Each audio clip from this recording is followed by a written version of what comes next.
Storytime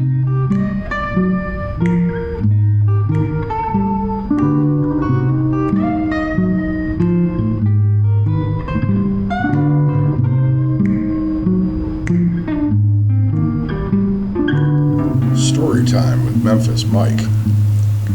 The Boxing Day Fracas, Take 1. It was Boxing Day at the North Pole, and the elves were spending their one day off at Willie's, the local tavern. They were getting shit-faced, as is their Boxing Day custom. 364 days of making toys, running inventory, and dealing with that lard-ass slave driver, his bitch of a wife, and those damn coddled reindeer is enough to suck the joy out of toy making for even the most hardcore elf. There was much griping about working conditions, benefits, or the lack thereof, reindeer poop, and the oh-too-often splinter. As is often the case at the North Pole, it was a dark, bitter, cold, blustery day. At least the fat man had prepaid the owner of Willie's for the drinks and a nice roast beef dinner for the elves. Suddenly, the door flew open and in walked an aging Clint Eastwood, the ghost of Paul Lynde, and a penguin. The elfin chatter halted, and all that could be heard was the sound of the jukebox playing Johnny Paycheck's Take This Job and Shove It, and the wind blowing outside. The unlikely trio sauntered into the bar. Eastwood's spurs were a-jingling.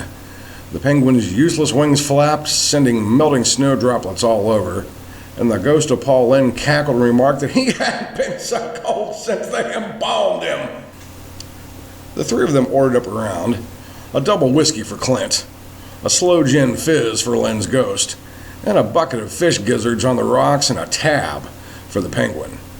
Penguins rarely drink alcohol, as they are notoriously whiny drunks.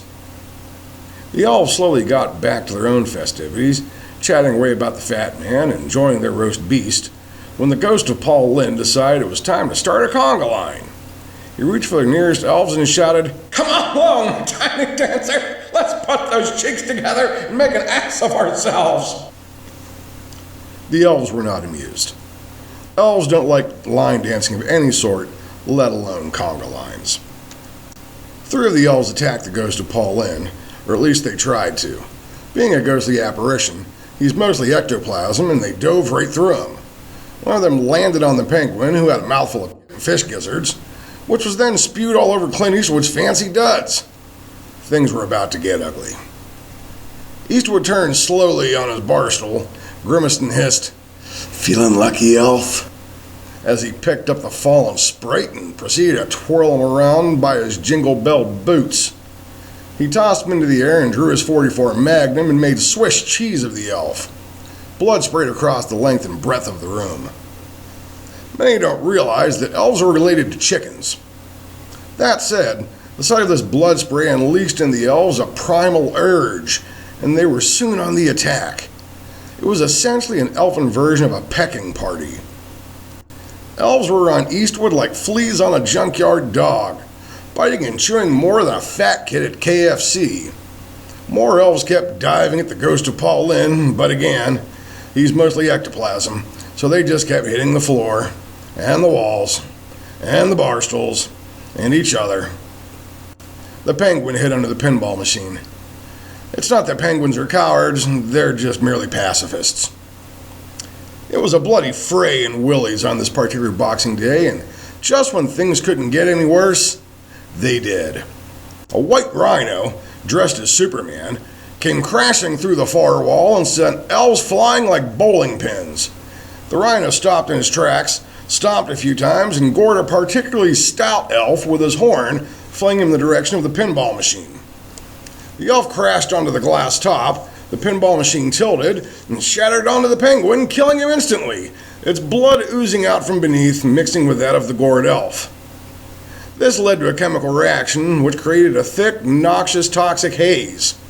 The screams of a dying cowboy, half eaten by vicious elves, was mixed with the insane cackling of the ghost of Paul Lynde. The Johnny Paycheck record, playing on the jukebox, was skipping. The rhino leapt about the room, his red cape flapping behind him, was covered in elfin blood as he trampled the wee toy makers. Meanwhile, in Pittsburgh, a pretty gal sat in her digs on the south side, trying to decide between fishnet stockings and leather boots. There was debauchery afoot, and she was going to have it her way, just like at Burger King. Out of the corner of her eye, she spied her fuzzy handcuffs and cat-o'-nine-tails. This would indeed be a Boxing Day to remember. The moral of this story? Most Americans don't know squat about Boxing Day.